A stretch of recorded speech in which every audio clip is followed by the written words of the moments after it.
Aujourd'hui, dans cette vidéo, je vais vous donner un témoignage et vous faire une demande.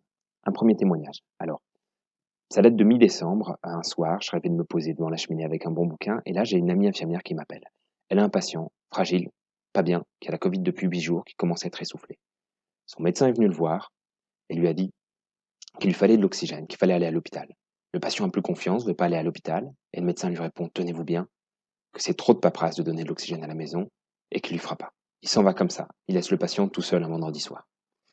J'appelle ce patient, j'échange avec lui, il veut vraiment pas aller à l'hôpital. Et bah moi je peux pas le laisser comme ça, alors je fais 45 minutes de bagnole et ce vendredi soir, je vais chez lui pour le soigner. Je fais pour lui tout ce que j'ai appris à faire pendant des mois auprès de mes propres patients avant d'être suspendu le 15 septembre et, et il va bien, hein. Ça se passe bien pour lui, il accepte même 3 jours plus tard de se rendre à l'hôpital pour aller faire un examen que je lui demande de faire. Il reprend confiance dans le système médical. Ça, c'est déjà une victoire pour moi. Tout va bien donc, et je suis heureux d'avoir fait ce que j'ai fait, gratuitement, je le précise. De toute façon, j'ai plus le droit de travailler, et là, j'ai juste soigné quelqu'un qui avait besoin de moi. Sauf que l'ordre des médecins a reçu un signalement anonyme avec mon ordonnance.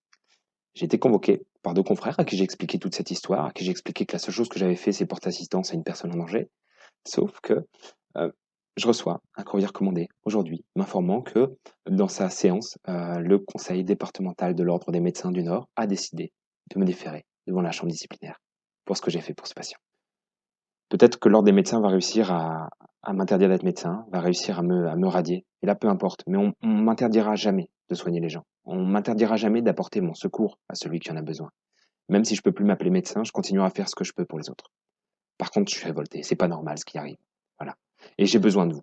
J'en arrive à ma demande. J'ai besoin de vous. J'ai besoin qu'un maximum de gens soient au courant de ce qui se passe. J'ai besoin que vous relayiez ma vidéo. J'ai besoin que vous envoyiez ça à vos amis, à vos proches, à votre famille, aux influenceurs que vous connaissez, aux contacts presse que vous connaissez. J'ai besoin que l'opinion publique rappelle à l'ordre des médecins qu'on ne peut pas impunément attaquer la justice. Voilà. Il se passe quelque chose. Eux, ils ne se rendent plus compte de ce qui se passe. Il faut leur rappeler. Il faut leur dire, là, c'est pas normal. Vous pouvez pas empêcher un médecin de soigner gratuitement quelqu'un qui est dans l'urgence, a besoin de lui. Je compte sur vous et à bientôt.